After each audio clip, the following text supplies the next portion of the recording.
اس لیے کہ وہ قومیں، وہ ملک سوچ سمجھ کے فیصلے کرتی ہیں. جیسے ایک فیصلہ تھا جو میں نے پہلے کہا، جنرل ضیاء کا امریکہ کے ساتھ مل کر کے افغانستان کی جنگ میں شامل ہو گئے، اس کے نتائج ہم نے دیکھے. دوسرا بڑا فیصلہ تھا جنرل پرویز مشرف کا. یہ ہماری جنگ نہیں تھی، اور ان سے بھی میں نے بھائی محفل میں سب کے سامنے کہا کہ پرویز مشرف سے پرویز مشرف کیا کہا آپ نے؟ میں نے کہا کہ یہ ہماری جنگ نہیں ہے. لیکن مرزا صاحب جو طالبان نے رول ماڈل دیا اسلام کا، وہ تو ایکسیپٹیبل نہیں ہے آج کی دنیا میں. وہ کیسے ایکسیپٹیبل ہوگا آج کی دنیا جیسے ہے؟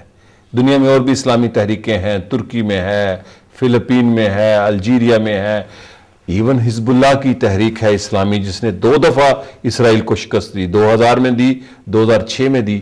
تو بڑا فرق ہے طالبان میں. یہ تو کچھ لوگ کہتے ہیں کہ ٹرائبل ویلیوز کو لے کے آ گئے ہیں آگے. ہر شخص کی سوچ، ہر قوم کی سوچ الگ ہوتی.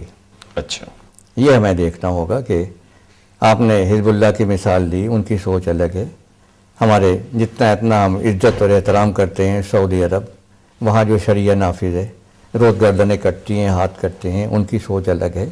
طالبان کی سوچ الگ ہے، ہماری سوچ الگ ہے. اور یہ دیکھنا کہ ہم آخر کیوں ان نظریات کو، اس معاشرے کو، ان قدروں کو اپنائیں جو ہماری نہیں ہیں. جیسے امریکہ کی ہے، یورپ کی ہے، آزاد سوسائٹیز ہیں جہاں پہ ہر طرح کی آزادی. لیکن اکنامک جسٹس تو ہے ان ملکوں میں، اکنامک جسٹس تو ہے نا. اکنامک جسٹس ہمارے یہاں بھی ہے، لیکن اکنامک جسٹس جو ہے کرنے کے لیے ہمیں سکون تو ملے، ہماری حکومتیں تو بنیں، ان کو اپنے جو طریقے ہیں، اپنے جو قوانین ہیں، اس کو عمل بھی کرنے دیا جائے. یعنی خود آپ اپنے پاکستان کو دیکھ لیں کہ ان 60-62 سالوں میں ہمیں کوئی سکون ملا ہے. 4 دفعہ جو ہے فوجی حکومت آئی ہے اور تمام نظام کو برقرار کر کے پھر لا کر کے ہم کو چاروں فوجی حکومتیں امریکہ کی مرضی سے آئی تھیں. جی یہی تو بات ہے نا، وہ لاتے ہیں ان کی مرضی سے آئی، ان کی مداخلت سے آئی، ہر ایک کو معلوم ہے. اور ابھی جب آ گئی ہے تو اس حکومت کو توڑنے کی کوشش ہے. آپ کو معلوم ہے کہ پچھلے چند مہینوں سے کیا کوشش ہو رہی ہے اس حکومت کو جب پہلا یہ سازش ان کی ناکام ہوئی ہے 15 مارچ کی، تو امریکہ میں کہا گیا زرداری ڈیز آر نمبرڈ. اب زرداری کا کوئی کام نہیں ہے، ابھی حکومت جائے گی. اس کے بعد آپ نے ابھی خبر پڑھی ہوگی چند دن پہلے وال اسٹریٹ جرنل کی، اس میں یہ لکھا گیا ہے کہ Zardari has failed to deliver. سوال یہ ججمنٹ وہاں سے آ رہا ہے. یہ جو آپ نے بڑی ایک خوبصورت انالیسس کیا اس کا بیک گراؤنڈ اور اپنا جو فیوچر ہے، اس کے حوالے سے پاکستان کی موجودہ سچویشن کے ایگزسٹنس کرتے ہوئے فیوچر کیا ہے؟ آپ سٹیبل سمجھتے ہیں سچویشن ہو جائے گی پولیٹیکلی اور ملیٹریلی؟ سب سے اہم بات ہے، میں کریڈٹ دوں گا نواز شریف کو.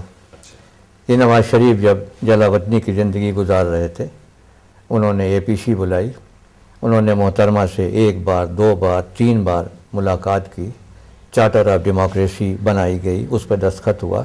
یعنی مسلسل کوشش رہی ہے نواز شریف کی کہ وہ جو اختلافات تھے، آپس کے جھگڑے تھے 1988 سے لے کر کے 1999 تک، دونوں شرمندہ تھے کہ ہم نے اپنا وقت ضائع کیا. اور وہاں انہوں نے وعدہ کیا کہ اب اگر کل حکومت بنتی ہے چاہے تو دونوں کو کریڈٹ جاتا ہے نا، محترمہ اور بے نظیر جی دونوں کو نواز شریف صاحب کو. اور اب یہ کریڈٹ میں دینا چاہوں گا موجودہ قیادت پیپل پارٹی کی کہ انہوں نے بھی یہ سمجھ لیا ہے کہ ان کے خلاف سازشیں ہو رہی ہیں، ایک دوسرے سے لڑانے کی کوشش ہے، اختلافات پیدا کیے جا رہے ہیں. لیکن دونوں کا یہ وعدہ ہے کہ یہ 5 سال پورے کریں گے اپنے، اور ہم ان کا ساتھ دیں گے. اور کوئی چیز آپ نہیں دیکھیں گے. آپ بھی ساتھ دیں گے ان کا؟ جی آپ بھی سارے جی میں تو اپنی زبان سے، اپنی باتوں سے، اپنے خیالات سے ہمیشہ میں اس بات کی تائید کرتا رہا ہوں کہ جیسی بھی ہو یہ جمہوریت آئی ہے، اس کو چلنے دیں تاکہ کچھ ہم سیکھیں، سمجھیں کہ کیسے جمہوریت چلتی ہے، سیاسی قدریں کیا ہے، سیاسی اصول، سیاسی سوچ کیسے پیدا ہوتی ہے. یہ اسی وقت آئے گی جبکہ یہ سلسلہ جاری رہے. شکریہ جناب مرزا صاحب، آپ نے بڑا قیمتی وقت دیا اور بڑی خوبصورت ڈیٹیل کے ساتھ انالیسس کیا. ناظرین، یہ تھے پاکستان کے سابق چیف آف آرمی سٹاف جناب مرزا اسلم بیگ، جنہوں نے پاکستان کی سیاست، خطے کی سیاست اور عالمی سیاست کے پس منظر میں پاکستان کے روشن مستقبل کی ایک نوید دی اپنے تجزیے میں. اگر آپ اپنی رائے دینا چاہتے ہیں تو ہمارا ای میل ہے tanazur@ptv.com.pk. شکریہ اور خدا حافظ.